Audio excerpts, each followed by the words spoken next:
Study point परिवार में आप सभी का हार्दिक स्वागत है।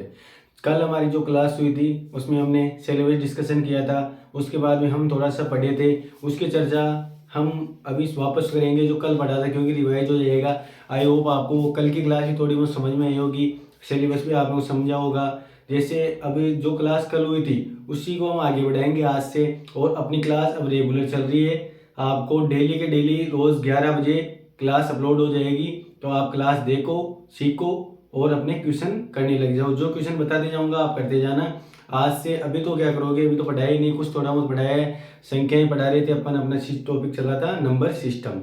नंबर सिस्टम में क्या बताया था, नंबर सिस्टम में बताया था कि दो संख्याएं होती है। संख्या कितने प्रकार की होती है, दो प्रकार की होती है। वापस रिकॉल कर लेते हैं अपन एक बार। वास्तविक संख्या और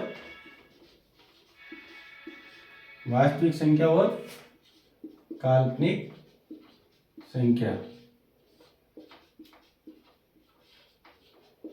अब काल्पनिक संख्या अब दोबारा लिखाने की जरूरत थोड़ी है, कल लिख लिया होगा, आपने भी लिख लिया है ना सबने।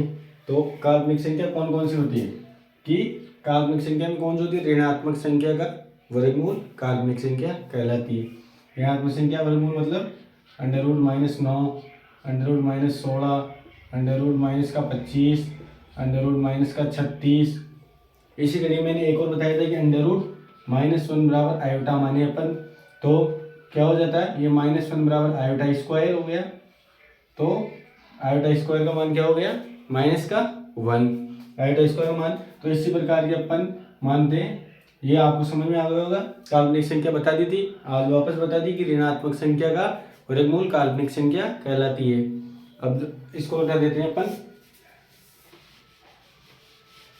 वापस चलते हैं अपन वास्तविक संख्या पे। वास्तविक संख्या कितने प्रकार की बताई थी मैंने, दो प्रकार की, पूर्णांक संख्या और दशमलव। पूर्णांक संख्या और दशमलव संख्या। पूर्णांक संख्या कितने प्रकार की बताई थी मैंने, पूर्णांक संख्या होती है 8 प्रकार की। कौन कौन सी होती है 8 प्रकार की, 8 प्रकार की देखते हैं अपन।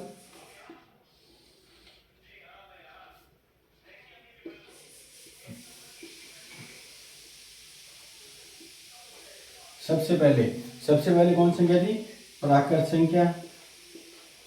प्राकृत संख्या के बाद में कौन संख्या थी, पूर्ण संख्या। उसके बाद में सम संख्या, विषम संख्या, अभाज्य संख्या, सहअभाज्य संख्या, सहअभाज्य संख्या, संयुक्त संख्या, और एक कौन सी थी, संपूर्ण संख्या। ये 8 प्रकार की पूर्णांक संख्या होती है। वास्तविक संख्या 2 प्रकार की थी, पूर्णांक संख्या और दशमलव संख्या। उसमें भी पूर्णांक संख्या वापस कितनी प्रकार की होती है, प्राकृत संख्या, पूर्ण संख्या, सम संख्या, विषम संख्या, अभाज्य संख्या, सहअभाज्य, संयुक्त संख्या और संपूर्ण संख्या। अब इसमें दशमलव संख्या क्या बताया था मैंने, दशमलव संख्या कितने प्रकार की होती है, 2 प्रकार की, शांत दशमलव और अशांत दशमलव। अब शांत दशमलव संख्या कितनी प्रकार की, शांत दशमलव और अशांत दशमलव। अब अशांत दशमलव संख्या भी 2 प्रकार की होती है। कौन कौन सी बताई थी मैंने कि अशांत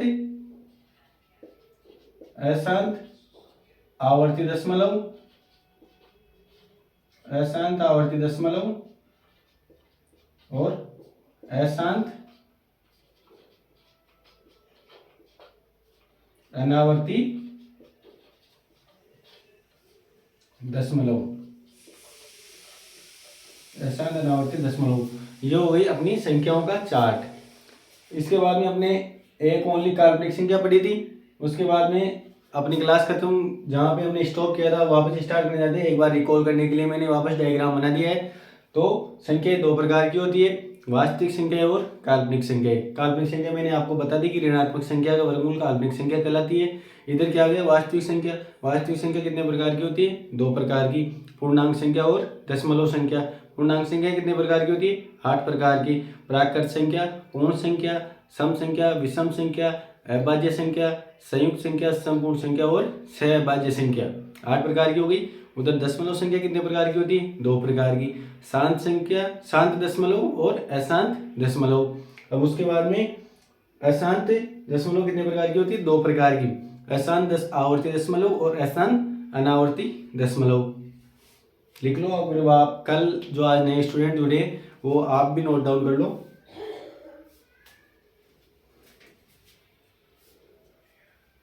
ये जो पूरी संख्या है यही है कि ये पूरा चार्ट संख्याओं की वास्तविक संख्या और काल्पनिक संख्या। वास्तविक संख्या में 2 प्रकार, पूर्णांक संख्या और दशमलव संख्या। पूर्णांक संख्या फिर कितने प्रकार की होती है? प्राकृत संख्या, पूर्ण संख्या, सम संख्या, विषम संख्या, अभाज्य संख्या, सहअभाज्य संख्या, संयुक्त संख्या और संपूर्ण संख्या।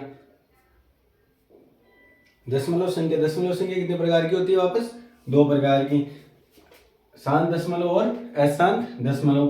अशांत दशमलव फिर कितने प्रकार का? 2, अशांत आवर्ती दशमलव और अशांत अनावर्ती दशमलव। अब अपन शुरू करते हैं अपना टॉपिक। सबको एक एक को अच्छे से पढ़ेंगे।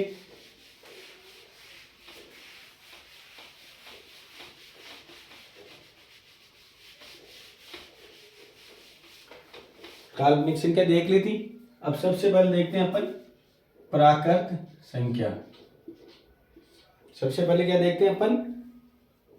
प्राकृत पूर्णांक संख्या आपने देख ली थी, ये दोबारा बताऊं आज वापस? चलो एक बार दोबारा देख ही लो।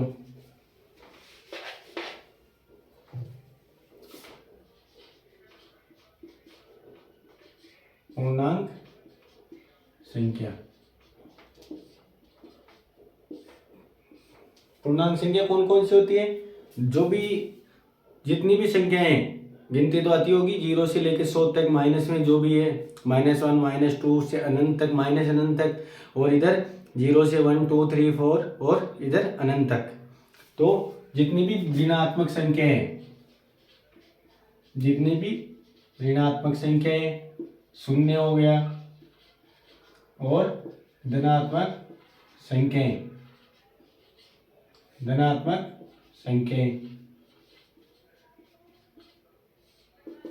ऋणात्मक संख्याएं कौन कौन सी हो गई? माइनस अनंत से स्टार्ट होती है, इधर -3 -2 और -1, फिर 0, फिर 1 2 3, इधर भी इन्फिनिट तक यानी अनंत तक। ये सब होती है पूर्णांक संख्याएं। पूर्णांक संख्या वास्तविक संख्याओं में है पूर्णांक संख्या। अब पूर्णांक संख्या में ऋणात्मक संख्या, शून्य और धनात्मक संख्याएं। माइनस अनंत से -3 -2 0, मतलब सभी संख्याएं पूर्णांक संख्याएं होती है। माइनस हो चाहे प्लस हो चाहे 0, वो सभी पूर्णांक संख्याएं होगी। अब अपन देखते हैं इसमें, ये नोट डाउन कर लो आप, धनात्मक, शून्य और धनात्मक संख्याएं। पूर्णांक संख्याओं का अपना पहला टॉपिक स्टार्ट हो चुका है, नंबर सिस्टम। उसमें हमने क्या देखा? संख्याएं देख ली कितने प्रकार की होती है, कौन कौन सी होती है, और अपना पूर्णांक संख्या। अब इसमें पढ़ेंगे अपन जो अपनी 8 प्रकार की। सबसे पहले होगी, नोट डाउन कर लिया, अब देखते हैं।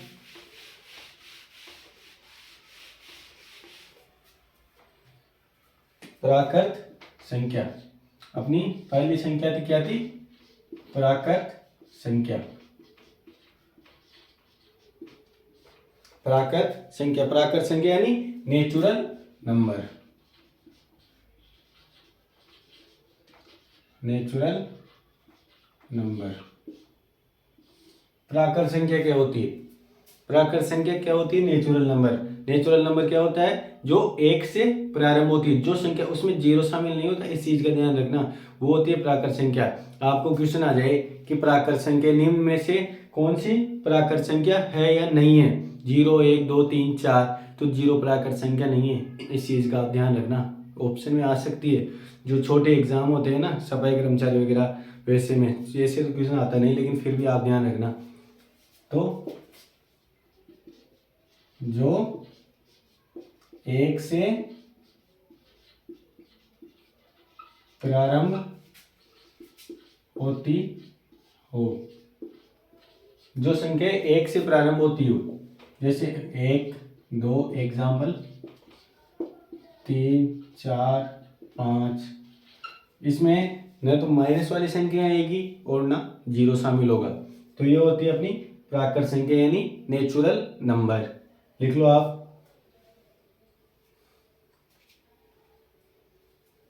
प्राकृत संख्या समझ में आ गई। अब लिखेंगे अपन दूसरी कौन सी थी अपनी, पूर्ण संख्या। नेचुरल संख्या, प्राकृत संख्या लिख ली, नेचुरल नंबर जो एक से प्रारंभ होती हो, 1 2 3 4 5 से लेके अनंत तक जितनी भी होगी। माइनस वाली संख्या इसमें शामिल नहीं होगी, ध्यान रखना है इस चीज का। नेचुरल नंबर आ गया।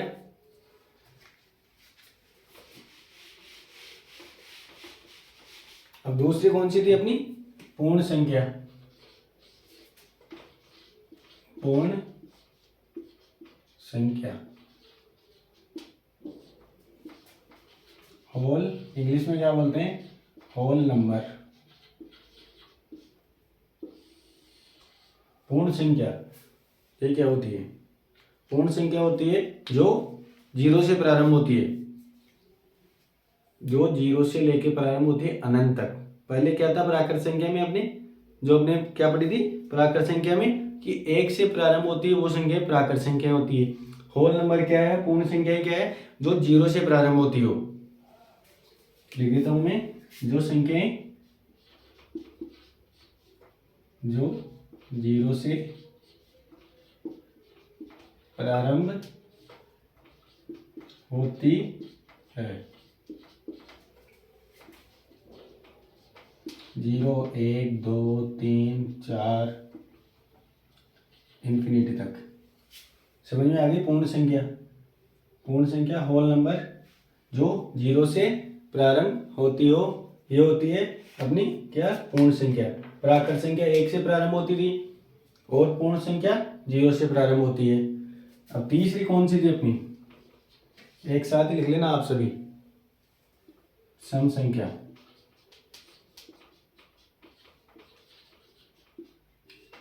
ये तो सबको आती होगी सम विषम तो, लेकिन फिर भी देख लो सम संख्या क्या होती है, जिसमें दो का पूरा पूरा भाग जाता है।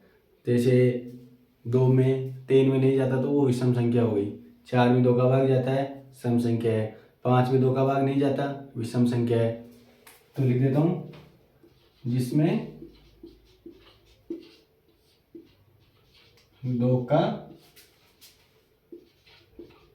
पूरा पूरा भाग जाता हो, ये होती है सम संख्या। और चौथी कौन सी थी अपनी, विषम संख्या। विषम संख्या जिसमें 2 का पूरा पूरा भाग जाता है और जिसमें 2 का भाग नहीं जाता वो विषम संख्या होती है। जिसमें 2 का भाग नहीं जाता। 4 संख्याएं पढ़नी अपनी, प्राकृत संख्या, पूर्ण संख्या, सम संख्या और विषम संख्या। तीनों नोट डाउन कर लो, आप भी कर लो, ऑनलाइन वाले भी कर लो। पूर्ण संख्या, सम संख्या और विषम संख्या। अब अपनी कौन सी आएगी, अभाज्य संख्या। अभाज्य संख्याओं का क्वेश्चन आता है एग्जाम में कि कितनी टोटल कितनी अभाज्य संख्याएं हैं, कहाँ से स्टार्ट होती है, एक भाज्य संख्या है या नहीं है, एक भाज्य संख्या है अभाज्य संख्या है, बताओ कोई, आप लोग भी बताओ। एक भाज्य संख्या है या अभाज्य संख्या है, आगे वाला आएगा फॉर्मूला कॉन्सेप्ट में, अभाज्य संख्याओं में।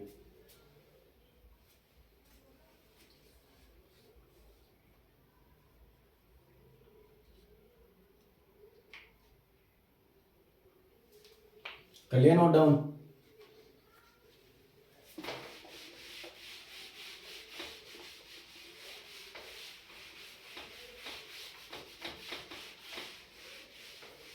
अब क्या है अपनी अभाज्य संख्या है, 5वें नंबर की अभाज्य या रुद्र संख्याएं, यानी कि प्राइम नंबर।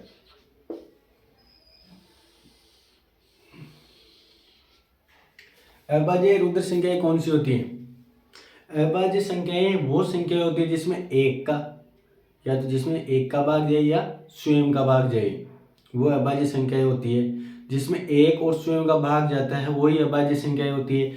जैसे एग्जाम्पल ले लो आप, 3, 5, 5 में या तो एक का भाग जाता है या स्वयं का भाग जाता है। 7, 8 नहीं होगा, 8 में 2 का भी जाता है, 4 का भी जाता है, नहीं होगी अभाज्य संख्या। 9 भी नहीं होगी, 10 भी नहीं होगी, 11 में या तो एक का भाग जाएगा या स्वयं का 11 का भाग जाएगा। तो अपन लिख लें डेफिनेशन, जिसमें कि ऐसी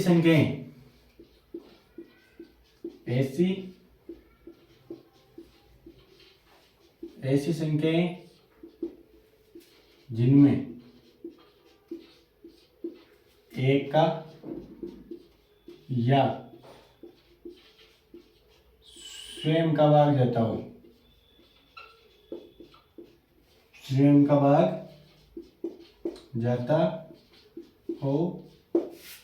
अभाज्य संख्याएं कहलाती है। अभाज्य संख्याएं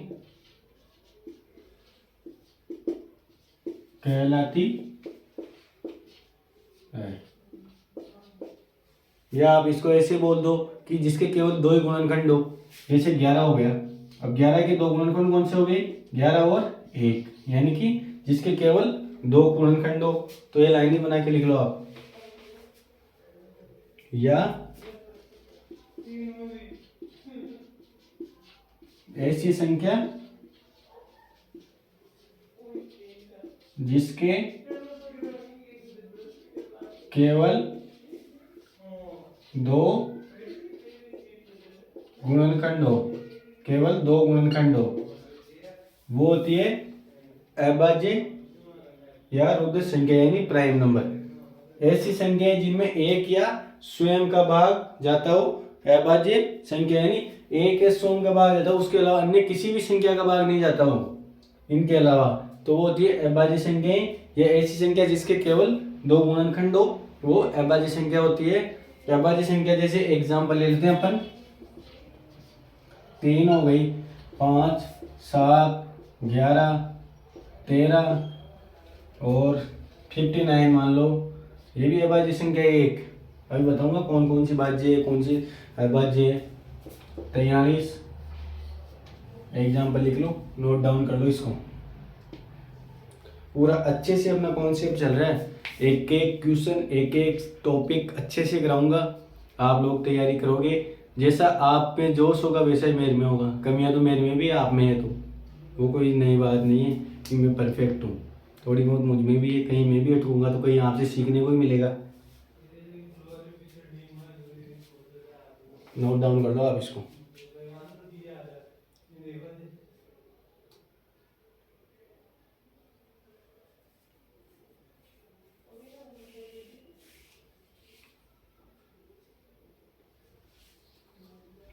कर लिया नोट डाउन आपने?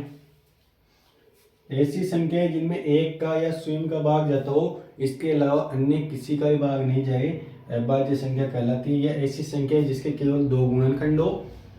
एग्जाम्पल 3, 5, 7, 11, 13, 59, 43।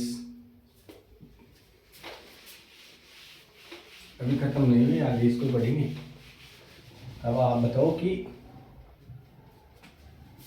एक है ना, एक, ये भाज्य संख्या है या अभाज्य संख्या है? बताओ, एक भाज्य संख्या है या अभाज्य संख्या है? एक भाज्य संख्या है या अभाज्य संख्या है? भाज्य भी है, अभाज्य भी है। बताओ सही है गलत है? तो एक चीज का ध्यान रखना, एक न तो भाज्य संख्या है और न ही अभाज्य संख्या है। नोट लगा के लिखो।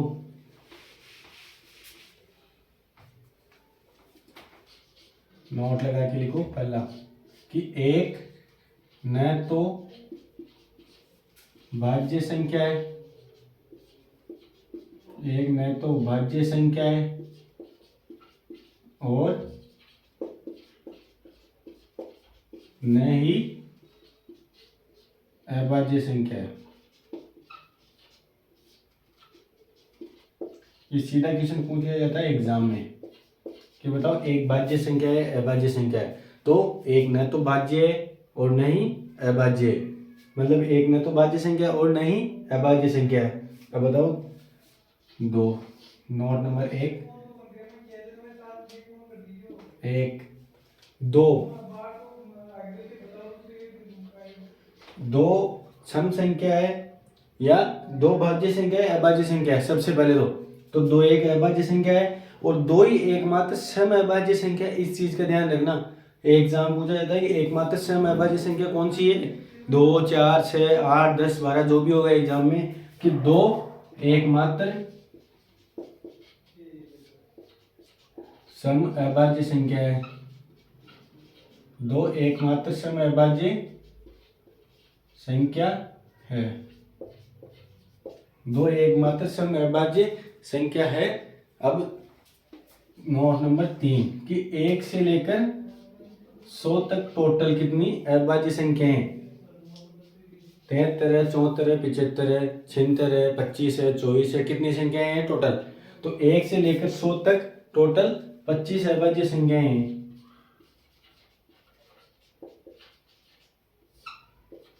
तीनों पॉइंट ध्यान से देखना, अच्छे से लिखना, एग्जाम में क्वेश्चन इन्हीं में से आते हैं। नोट नंबर 1, 2 और 3, ये टोटल 25 अभाज्य संख्या जो भी है मैं बताऊंगा अभी, इनसे क्वेश्चन ही पूछा जाता है। और ये अब आप लिख लो एक बार पहले इनको।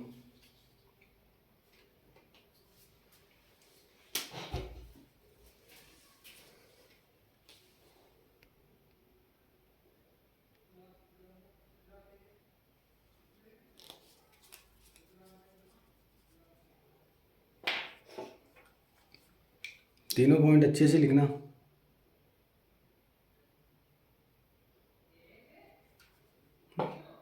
जो अच्छे से याद हो और एग्जाम में आपका क्वेश्चन गलत नहीं हो, कि एक न तो भाज्य संख्या है और न ही अभाज्य संख्या है, दो एकमात्र सम अभाज्य संख्या है। अब देख लेते हैं अपन कि कौन कौन सी है वो 25 संख्याएं। सबसे पहले लेते हैं अपन 1 से लेके 10 तक। 1 से 10 तक कितनी संख्या है टोटल? 4 अभाज्य संख्या। सबसे पहले तो दो, एक मत ले लेना, एक न तो भाज्य संख्या और न अभाज्य संख्या। 2, 3, 5 और 7, ये 4 संख्या हो गई अभाज्य संख्या। फिर उसके बाद लिखते हैं अपन 1 से लेके या 10 से लेके 20 तक नहीं लिख रहा हूं मैं, ध्यान रखना, 1 से लेके 20 तक लिख रहा हूं। 1 से 20 तक 4 तो ये हो गई और 4 इसकी, मतलब टोटल हो गई 8 संख्याएं। 11, 13, 14 नहीं होगी, 15 नहीं होगी, 16 नहीं, 17 और 19 हो गई ना। 4 ये और 4 ये 8। उसके बाद में क्या देखते हैं, 1 से लेकर 30 तक। 1 से 30 तक कितनी हो गई टोटल? 10 संख्याएं हो गई अभाज्य संख्याएं। 21 नहीं होगी, 22 नहीं होगी, 23 अभाज्य संख्या, ध्यान रखना इस चीज का। 23, 24 भी नहीं होगी, 25 नहीं होगी, 26 नहीं होगी, 27 नहीं होगी, 28 नहीं, फिर आ गई 29। 1 से लेकर 30 तक कितनी संख्या अभाज्य संख्याएं हैं टोटल? 10 अभाज्य संख्याएं हैं। फिर उसके बाद देखते हैं अपन 1 से लेकर 40 तक लिख लेना, 1 से लेकर डायरेक्ट 50 तक लिख रहा हूं मैं। 1 से लेकर 50 तक कितनी संख्याएं हैं टोटल? 15। 4, 4, 8, 8 और 2, 10। और 1 से 50 के बीच में कितनी है? 5।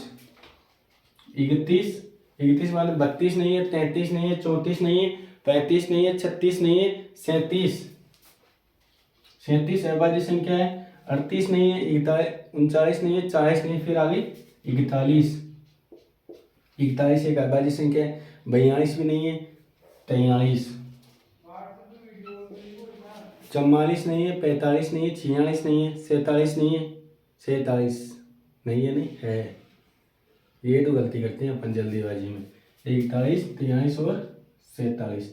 48 भाग जाता है, 49 भाग जाता है और 50 में भाग जाता है। ये हो गई 1 से लेकर 50 तक।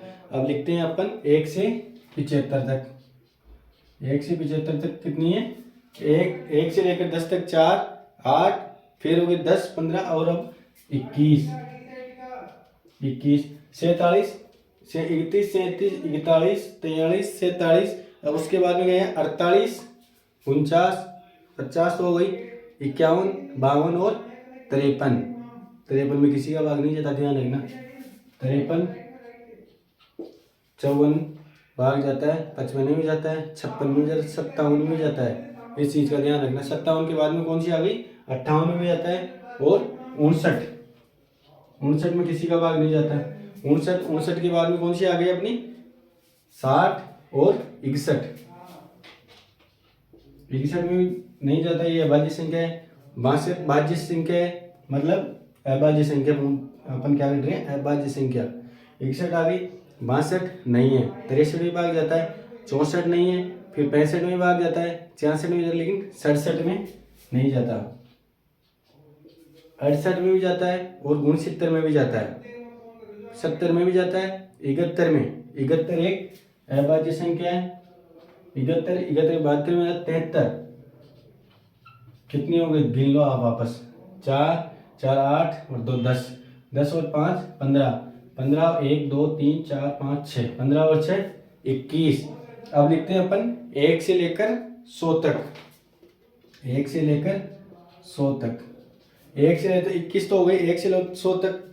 अब देखते हैं अपन टोटल 25 होती है, 25 बताई थी ना मैंने भी। 73 के बाद में 74 नहीं होगी, 75 नहीं होगी, ये 75 तो आएगी ना। फिर 76 यानी 76, 77, 78, 79, 79 एक अभाज्य संख्या होगी। 80 नहीं होगी, 81, 82, 83, 84, 83, 83 अभाज्य संख्या है। 83 के बाद में कौन सी आ गई, 84 नहीं होगी, 85 नहीं होगी, 86 नहीं होगी, 87 नहीं होगी, 88 नहीं होगी, फिर होगी 89 यानी कि 89। फिर 90 नहीं होगी, 91 नहीं होगी, 92 भी नहीं होगी, 93 भी नहीं होगी, 94 नहीं होगी, 95, 96, 97। 97 ऐसी संख्या जिसमें या तो एक का भाग जाता है या स्वयं का भाग जाता है। 98, 99, 100 में भाग जाता है। ये अपनी हो गई टोटल 1 से लेकर 100 तक 25 अभाज्य संख्याएं। तीनों पॉइंट पहले वाले ध्यान रखना, एक न तो भाज्य संख्या है और नहीं अभाज्य संख्या है, इस चीज का ध्यान रखना। उसके बाद में आ गया अपना दो एकमात्र सम अभाज्य संख्या है। वो तो दिख रही है अभाज्य संख्या, लेकिन सम और विषम की बात है यहाँ पे। सम अभाज्य संख्या दो एकमात्र। उसके बाद में तीसरा पॉइंट क्या था कि 1 से लेकर 100 तक कितनी अभाज्य संख्या है, टोटल 25 अभाज्य संख्या है। ये अभाज्य संख्या आप याद कर लेना, क्वेश्चन कैसा भी आ सकता है। क्वेश्चन आ सकता है 30 से लेकर 50 तक कितनी अभाज्य संख्या है, तो कितनी है, 1 2 3 4 5 6, 5 और 2 7। एक से डायरेक्ट यही पूछा जाता है ज़्यादातर, 1 से लेकर 100 तक कितनी अभाज्य संख्याएं हैं। और आपको पूछ ले कि 1 से लेके, इधर लिख लेते हैं अपन, 1 से लेके 1000 तक कितनी है। 1 से लेकर 1000 तक है 168। 1 से 1000 तक 168 अभाज्य संख्याएं। ये टोटल आपकी अभाज्य संख्याएं हो गई। अब अपन देखते हैं अभाज्य ट्विन प्राइम नंबर, यानी अभाज्य युग्म। अभाज्य युग्म कितने हैं 1 से लेकर 100 तक। ये नोट डाउन कर लो आप सबसे पहले, ये संख्याएं।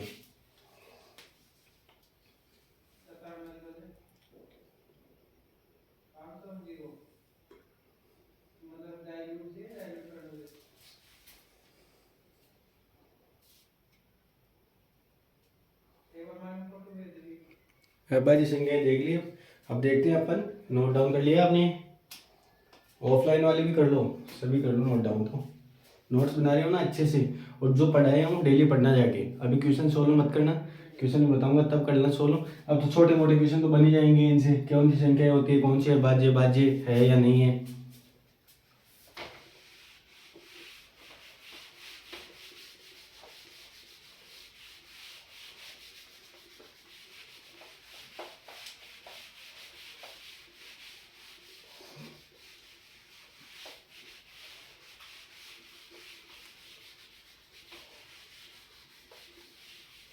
अपना टॉपिक यही चल रहा है, अब देखते हैं अपन अभाज्य युग्म।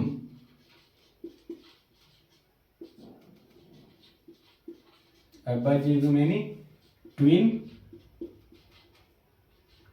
प्राइम।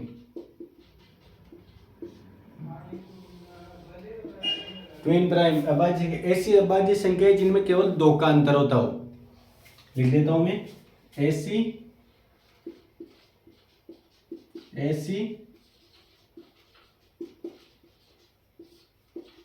अभाज्य संख्याएं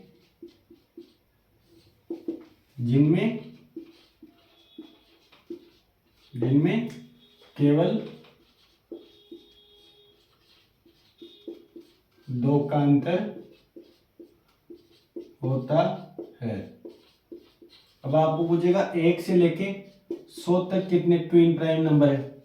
1 से लेकर 100 तक ध्यान रखना, एग्जाम में क्वेश्चन पूछा हुआ है। 1 से लेकर 100 तक कितने ट्विन प्राइम नंबर है? 8। अब 8 कौन कौन से? 8 देखते हैं अपन शुरू से। सबसे पहले हो गया 3 और 5, फिर हो गया 5 और 7। अब 7 और 9 नहीं होगा, ध्यान रखना। फिर होगा 11 और 13, फिर 11 13 के बाद में कौन सा आ गया? 17 और 19। उसके बाद में कौन सा आ गया? 29 और 31। 29 और 31, फिर 41 और 43। 41 और 43 के बाद में कौन सा आ गया? 59 और 61। कितने हो गए? 1 2 3 4 5 6 7। एक और बच गया ना, एक बच गया अपना 71 और 73। देख लो, ऐसी अभाज्य संख्या है जिसमें केवल 2 का अंतर हो। 1 से लेकर 100 तक कितनी संख्या होती है ट्विन प्राइम? 8। 3 5 5 7 11 13 17 19 29 31 41 43, सब में 2 2 का अंतर है। देख लो, 71 73 में 2 का है, 11 13 में भी 2 का है, 17 19 में भी 2 का है, 5 7 में भी 2 का है, और सब अभाज्य संख्याएं हैं। अब यहाँ पे 13 15 कर लेता तो 15 कौन सी अभाज्य संख्या है? नहीं है, और 2 का अंतर कोई मायने नहीं रखता।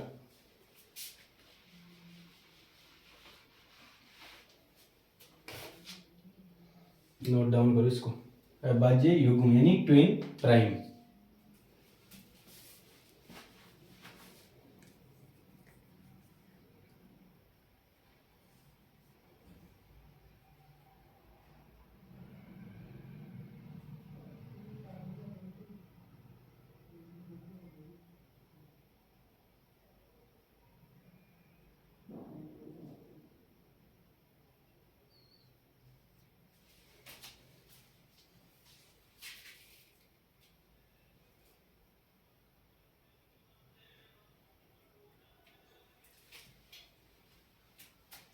अभाज्य संख्याओं का टॉपिक है।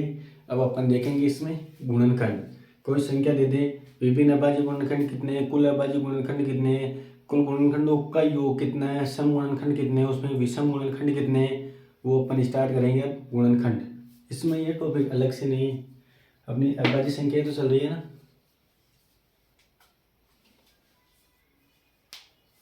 नोट डाउन करो आप अच्छे से, नोट्स प्रॉपर बनाओ, क्योंकि नोट्स बनेंगे तभी आप उसमें से रिवीजन कर पाओगे अच्छे से। कोई चीज़ डाउट हो तो आप कमेंट बॉक्स में बताना।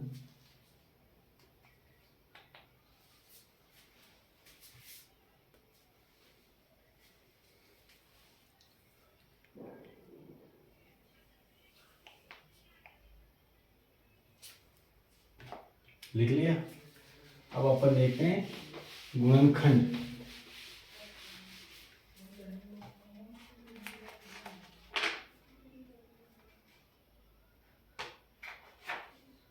गुणनखंड देख लेते हैं।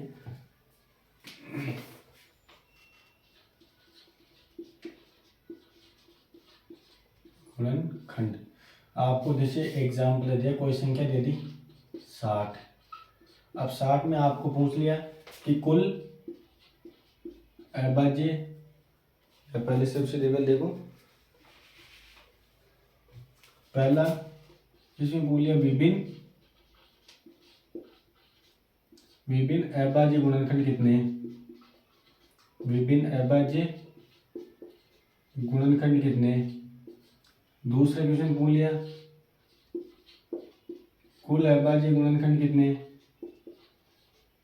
कुल अभाज्य गुणनखंड कितने हैं। फिर तीसरा क्वेश्चन पूछ लिया कि सभी गुणनखंडों का योग बताओ, कि सभी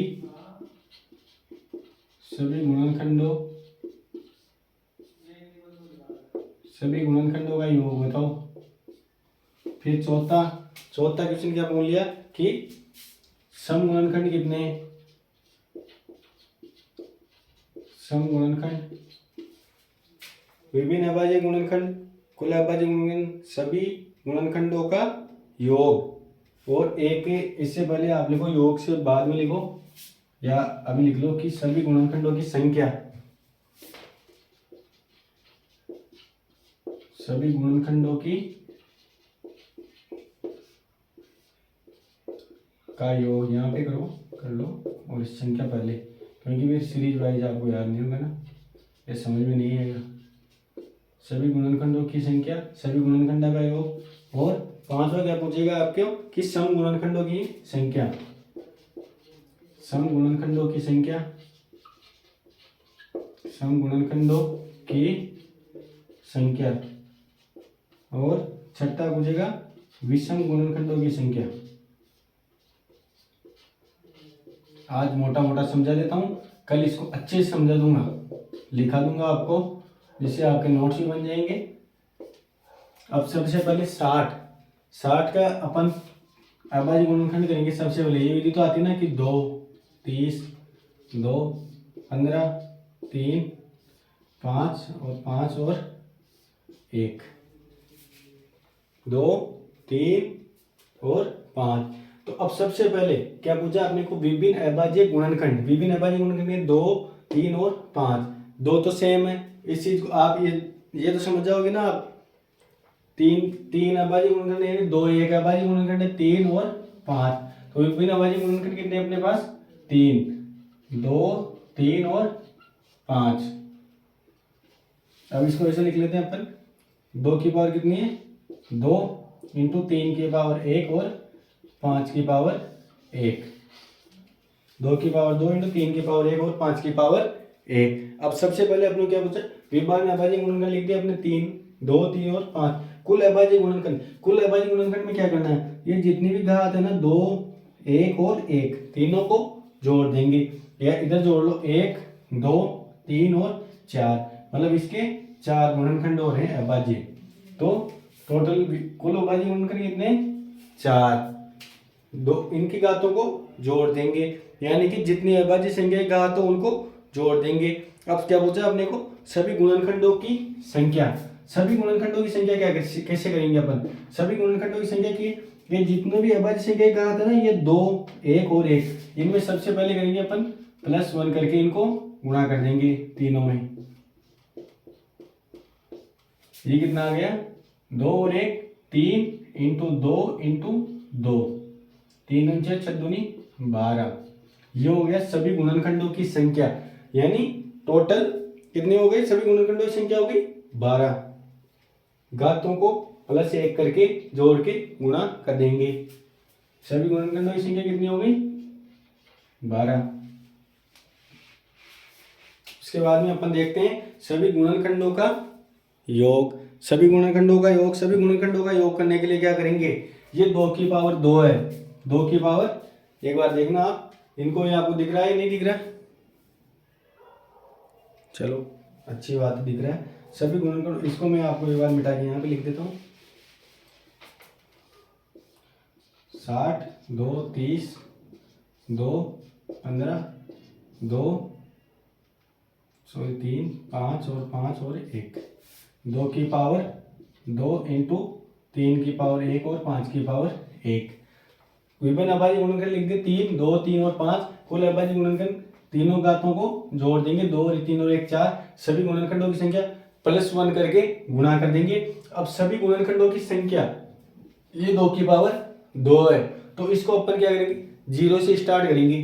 जैसे 2 की पावर 0 + 2 की पावर 1 + 2 की पावर 2, जहाँ तक घात है वहाँ तक लेके जाएंगे। इधर 1 की पावर 0 प्लस 1 की पावर 1, इधर 1 की पावर 0 और इधर 1 की पावर 1। जितनी भी घात है उसको क्या लेके जाएंगे, सॉरी 3 की पावर 0 और 3 की पावर 1, 5 की पावर 0 और 5 की पावर 1। अब सबको सोल्व करके क्या कर देंगे अपन, गुणा। 2 की पावर 0 कितना होता है, 1 प्लस 2 की पावर 1 2 प्लस 2 की पावर 2 4। 3 की पावर 0 कितना होता है, 1 प्लस 3 की पावर 1 3। इधर 5 की पावर 0 1 और 5 की पावर 1 5। 4 2 6 और 1 7 इंटू 3 और 1 4 इंटू 5 और 1 6। ये कितना हो गया, 7 चौक 28। 28 ये की 168, यानी सभी गुणनखंडों का योग कितना हो गया, 168। समझ में आ गया कि जितनी भी पावर है उसको अपन 0 से स्टार्ट करेंगे सभी गुणनखंडों का योग में, और जहां तक है वहां तक लेके जाएंगे और तीनों को फिर गुणा कर देंगे। एक क्वेश्चन में समझ में आएगा, आगे वाले में आपको समझ में आ जाएगा। अब क्या पूछा अपने को कि सम गुणनखंडों की संख्या। सम गुणनखंडों की संख्या में क्या करेंगे, सम गुणनखंड की संख्या क्या करेंगे, ये 2 की पावर 2 ना, हमें जब सम गुणनखंडों की संख्या पूछे तो 1 2 को बाहर ले लेना, और विषम गुणनखंडों की संख्या पूछे तो क्या करना है, पूरे 2 को ही बाहर ले लेना। तो 1 2 को बाहर लिया तो ये अंदर क्या बच गया, 2 की पावर 1 इंटू 3 की पावर 1 और 5 की पावर 1। अब ये जो बचा है, अब इसके बाद वापस पूरे करेंगे 1 1 1 तीनों को, इसका कोई मतलब नहीं है अपने पास। इसको 1 प्लस 1 1 प्लस 1 और 1 प्लस 1, 2 इंटू 2 इंटू 2 2 दूनी 4 4 दूनी 8। सम गुणनखंडों की संख्या कितनी है, टोटल 8। फिर विषम के लिए पूरे 2 को बाहर ले लेंगे, ये 2 की पावर 2 बाहर ले लिया तो अंदर क्या होता है 3 की पावर 1 इंटू 5 की पावर 1। वापस वही 1 प्लस 1 घातों में प्लस 1 करके गुणा कर देंगे, यानी कि टोटल हो गई 4। तो सम गुणनखंडों की संख्या कितनी हो गई, 4। ये तो आपको समझ में नहीं आया होगा, लेकिन आप आज इसको एक बार देखना कैसे किया था मैंने, कैसे नहीं किया। कल इसको अच्छे से समझाऊंगा मैं, और इसको जो लिखा है इसको थ्योरी बना के मैं आपको लिखा दूंगा। जो आपको कोई भी क्वेश्चन करोगे ना, 2-3 क्वेश्चन अपन अच्छे लेंगे, आराम से समझाएंगे। नहीं समझ में आया कोई बात नहीं, आप इसको देख लो। और एक बार वापस समझा देता हूँ मैं। अपने को क्या पूछा, गुणनखंडों की संख्या कि 60 के कितने अभाज्य गुणनखंड है, कुल अभाज्य गुणनखंड कितने हैं, 4। तो अपने 60 के पहले अपने सारणी बना ली, टुकड़े कर लिए। फिर उसके बाद में 2 3 और 5 यानी 3 संख्याएं अभाज्य गुणनखंड में है। फिर उसमें कुल अभाज्य गुणनखंड पूछिए अपने को, तीनों ही घातों को जोड़ देंगे। फिर सभी गुणनखंडों की संख्या पूछिए तो घातों में +1 करके गुणा कर देंगे सबकी में। फिर सभी गुणनखंडों का योग पूछे तो अपने को 0 से स्टार्ट कर देना है और गुणा कर देना है। फिर सम गुणनखंडों की संख्या में 1 2 बार ले लेंगे, उसका कोई मतलब नहीं रहेगा अपने पास। फिर विषम गुणनखंडों की संख्या में पूरे 2 को ही बाहर ले लेंगे। समझ में आ गया, इसको उतार लो आप।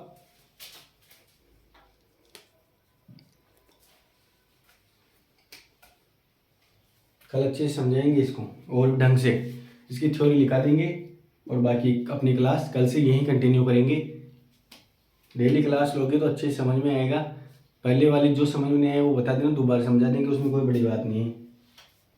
तो आज की क्लास यहीं समाप्त करते हैं। धन्यवाद।